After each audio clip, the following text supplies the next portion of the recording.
শুরুতেই জানিয়ে দিব, যুদ্ধে ক্লান্ত আমেরিকা, জয় ছিনিয়ে নেবে ইরান। এবং জানিয়ে দিব, মধ্যপ্রাচ্যে নতুন সামরিক জোট, ট্রাম্পের ক্ষমতা শেষ। আরও জানিয়ে দিব, ইরানের প্রতিরোধে বিধ্বস্ত ড্রোন ও যুদ্ধবিমানের প্রদর্শনীর আয়োজন করেছে আইআরজিসি। এবং থাকছে সৌদি সেনাদের টার্গেট করার ঘোষণা। সর্বশেষ জানিয়ে দিব, স্মার্টফোনের পার্টস দিয়ে মার্কিন যুদ্ধ জাহাজ ধ্বংস। যুদ্ধের ময়দানে সবসময় শক্তিশালী পক্ষ জেতে না, কখনো কখনো সময় হয়ে ওঠে সবচেয়ে বড় অস্ত্র। আর ইরান এখন সেই অস্ত্রই ব্যবহার করছে যুক্তরাষ্ট্রের বিরুদ্ধে।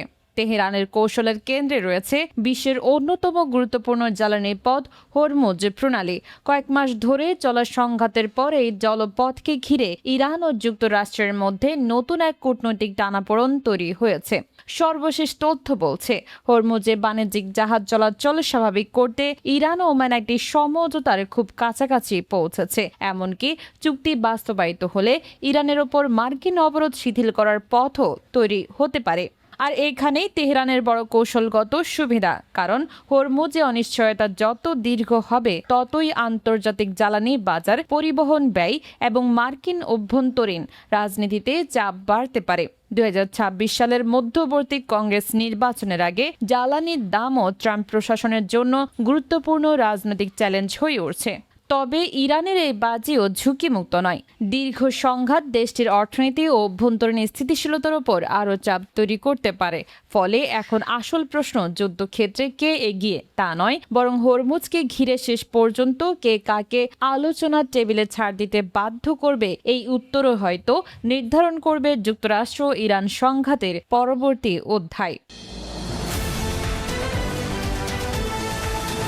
মধ্যপ্রাচ্যের নিরাপত্তা রাজনীতিতে কি শুরু হলো নতুন অধ্যায়? ইরানকে ঘিরে চলমান আঞ্চলিক উত্তেজনার মধ্যেই মক্কায় এক গুরুত্বপূর্ণ প্রতিরক্ষা চুক্তিতে সই করেছে সৌদি আরব, তুরস্ক ও পাকিস্তান।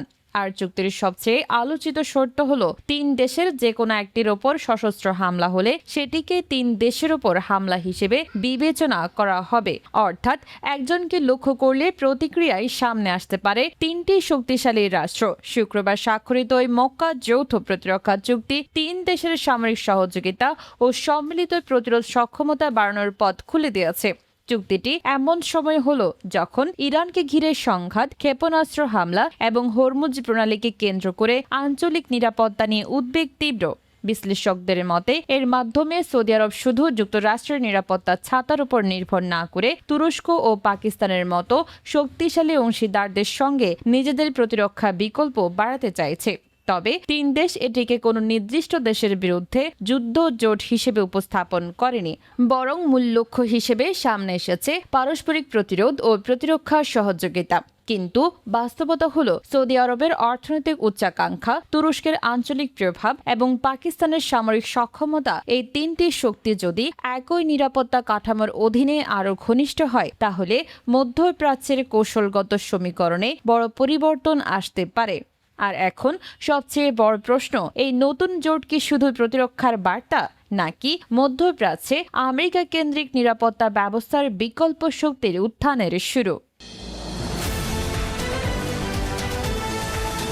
5 মাসেরও বেশি সময় ধরে চলা সংঘাতের পর এবার ধ্বংসস্তূপকেই প্রচারের অস্ত্র বানালো ইরান। তেহরানে আয়োজিত এক বিশেষ সামরিক প্রদর্শনীতে প্রকাশ্যে আনা হয়েছে যুক্তরাষ্ট্র ও ইসরায়েলের বিরুদ্ধে যুদ্ধে ব্যবহৃত বা ভূপাতিত বলে দাবি করা বিভিন্ন ড্রোন, ক্ষেপণাস্ত্র ও সামরিক সরঞ্জামের ধ্বংসাবশেষ। এর মধ্যে মার্কিন MQ-9 রিপেয়ার ও ইসরায়েলি হারমাস 900 ড্রোনের ধ্বংসাবশেষ দেখানো হয়েছে বলে ইরানি পক্ষের দাবি।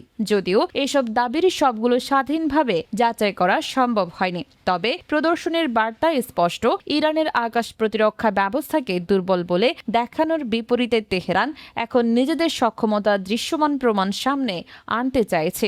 এর আগেও ইরান একটি মার্কিন F-15 যুদ্ধবিমান ভূপাতিত করার দাবি করেছিল এবং সেই ঘটনার ধ্বংসাবশেষ প্রকাশ্যে দেখানো হয়েছিল। প্রদর্শনীতে দর্শনার্থীদের সামনে ধ্বংসপ্রাপ্ত সামরিক প্ল্যাটফর্মের বিভিন্ন অংশ তুলে ধরে ইরান বোঝাতে চাইছে অত্যাধুনিক মার্কিন ও ইসরায়েলি আকাশ শক্তির বিরুদ্ধেও প্রতিরোধ গড়ে তোলার সক্ষমতা তাদের রয়েছে। তবে যুদ্ধের বাস্তব চিত্র আরও জটিল। ইরানও ব্যাপক সামরিক ক্ষয়ক্ষতির মুখে পড়েছে এবং যুক্তরাষ্ট্র ও ইসরায়েলের বিমান হামলায় দেশটির বিভিন্ন সামরিক ও কৌশলগত স্থাপনা ক্ষতিগ্রস্ত হয়েছে। তাই তেহরানের এই প্রদর্শনী শুধু সামরিক সরঞ্জাম প্রদর্শন নয়, এটি একই সঙ্গে জনগণকে আত্মবিশ্বাস দেওয়া, প্রতিপক্ষকে বার্তা পাঠানো এবং যুদ্ধের বয়ান নিজেদের পক্ষে তুলে ধরার এক শক্তিশালী প্রচারণা।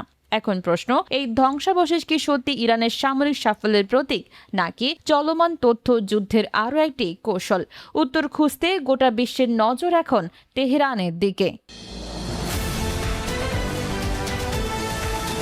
ইয়েমেনে আবারও জ্বলে উঠছে যুদ্ধের আগুন, আর এবার সরাসরি সৌদি আরবকে লক্ষ্য করে কঠোর হুঁশিয়ারি দিয়েছে ইরান সমর্থিত হুথিরা। সৌদি সমর্থিত বাহিনীর বিরুদ্ধে সাম্প্রতিক প্রাণঘাতী হামলার পর হুথিদের পক্ষ থেকে জানানো হয়েছে, ইয়েমেনের ভেতরে সৌদি সামরিক বাহিনীর যে কোনো উপস্থিতি, অবস্থান কিংবা চলাচল এখন সরাসরি হামলার লক্ষ্য হতে পারে। সাম্প্রতিক সংঘর্ষকে 2022 সালের জাতিসংঘ সমর্থিত যুদ্ধবিরতির পর সবচেয়ে গুরুতর উত্তেজনাগুলোর একটি হিসেবে দেখা হচ্ছে। এপি এর প্রতিবেদনে বলা হয়েছে, হুথিদের ধারাবাহিক হামলায় সৌদি সমর্থিত ইয়েমেনি বাহিনীর সদস্য ও বেসামরিকদের মধ্যে ব্যাপক হতাহতের ঘটনা ঘটেছে।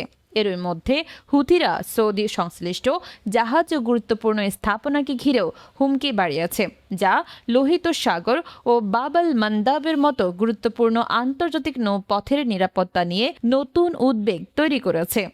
হুথিদের দাবি, সৌদি সমর্থিত বাহিনীর সামরিক প্রস্তুতি এবং তাদের উপর অবরোধের জবাব হিসেবে এই নতুন অভিযান। অন্যদিকে সৌদি সমর্থিত পক্ষ হুথিদের অগ্রযাত্রা ঠেকাতে সামরিক পদক্ষেপ জোরদার করেছে। ফলে একদিকে ইয়েমেনের অভ্যন্তরে আবারও বড় সংঘাতের আশঙ্কা বাড়ছে, অন্যদিকে হরমুজ প্রণালীর পাশাপাশি বাব আল মান্দাবেও অস্থিরতা তৈরি হলে বৈশ্বিক বাণিজ্য ও জ্বালানি সরবরাহে নতুন ধাক্কা আসতে পারে। আর সবচেয়ে বড় আশঙ্কা, ইয়েমেনের এই নতুন সংঘাত যদি নিয়ন্ত্রণের বাইরে চলে যায়, তাহলে এটি শুধু সৌদি হুথির লড়াইয়ে সীমাবদ্ধ থাকবে না, বরং ইরান সমর্থিত শক্তি ও সৌদি নেতৃত্বাধীন আঞ্চলিক জোটের বৃহত্তর সংঘাতে রূপ নিতে পারে। এখন প্রশ্ন একটাই, ইয়েমেন কি আবার পূর্ণ মাত্রার যুদ্ধের দিকে এগিয়ে যাচ্ছে? পারস্য উপসাগরের আকাশে এখন এমন এক অস্ত্রের ছায়া, যা আকারে ছোট হলেও যুক্তরাষ্ট্রের জন্য তৈরি করছে বিশাল কৌশলগত চাপ। ইরানের শাহেদ ড্রোন অত্যাধুনিক যুদ্ধবিমান বা ব্যালিস্টিক ক্ষেপণাস্ত্রের তুলনায় অনেক সস্তা। এই একমুখী আক্রমণাত্মক ড্রোনগুলোই এখন ইরানের স্যাচুরেশন অ্যাটাক কৌশলের গুরুত্বপূর্ণ অংশ হয়ে উঠেছে। বিভিন্ন প্রতিবেদনে বলা হচ্ছে, শাহেদ 136 এর মতো ড্রোনের দাম আনুমানিক কয়েক $10,000, অথচ এগুলো ঠেকাতে ব্যবহৃত মার্কিন ও মিত্রদের কিছু ইন্টারসেপ্টর মিসাইলের দাম কয়েক $1 মিলিয়ন পর্যন্ত হতে পারে। অর্থাৎ যুদ্ধের ময়দানে তৈরি হচ্ছে এক অদ্ভুত অর্থনৈতিক অসমতা। হাজার হাজার ডলারের অস্ত্র ঠেকাতে ব্যয় হচ্ছে লাখো বা $1 মিলিয়ন প্রতিরক্ষা ব্যবস্থা। রয়টার্সের সাম্প্রতিক প্রতিবেদনে বলা হয়েছে, ইরানের ধারাবাহিক ড্রোন ও ক্ষেপণাস্ত্র হামলার কারণে যুক্তরাষ্ট্রের গুরুত্বপূর্ণ দূরপাল্লার অস্ত্রের মজুদে বড় চাপ তৈরি হয়েছে। এমনকি কয়েক মাসের সংঘাতে বিপুল সংখ্যক প্যাট্রিয়ট ও থার্ড ইন্টারসেপ্টরও ব্যবহার হয়েছে।